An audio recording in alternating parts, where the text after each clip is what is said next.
All week, we're running a new series, one I really like, where we try to make sense of how the world's changed in the aftermath of the COVID-19 pandemic. Since COVID, you know how people talk.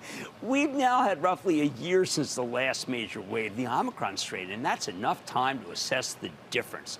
Now, last night, we highlighted the many post-COVID winners because the pandemic has left America with a life is too short mentality.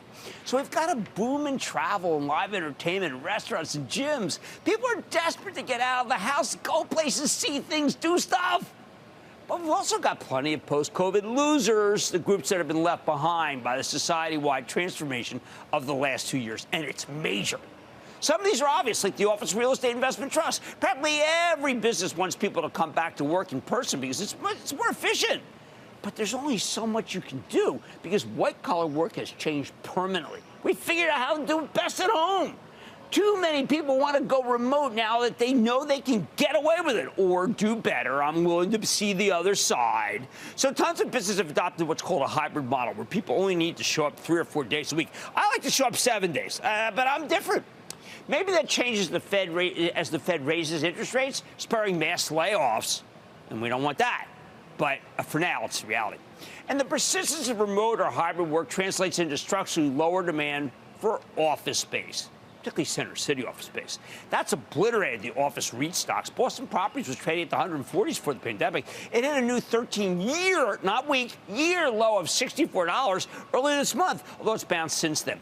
Vornado's gone from the 60s to around 20 over the same period. That's incredible. That's always been a source of tremendous strength, that stock. SL Green, how about this? Plunged from above 100 to a 13-year low of $32 last month. They had a particularly dour investor day in early December, where they issued an awful full-year 2023 forecast. They're talking about generating $5.30 to $5.60 of funds from operations this year. That is down more than 20% from what they're expecting for 2022. Hey, SL Green even cut its dividend by 13%. When a REIT cuts its dividend, look, I'm not going to tell you can't come back from it, but that's a really bad sign. What can they do? Well, you don't want to own office space in a world where there's simply less demand for offices. They could rally today because some will see the REITs as a great alternative to the wild and crazy bond market, with interest rates that plummeted to unexpected levels on this morning's weak data. But I don't want you to overstay your welcome. Yeah, I know you can only get 3.5% on a treasury, but these ain't treasuries. If you want to reach some good dividends, you got much better options than the office space. So, boy, I have to tell you, these are companies I've really loved over the years, but since COVID, all right, who else finds themselves on the wrong side of the post-COVID world? Well, the meme stock crowd, the self-professed apes, whatever that meant, probably don't want to hear this, but the movie theaters, they just haven't recovered. Even though live entertainment is booming, movies seem to be a totally different story.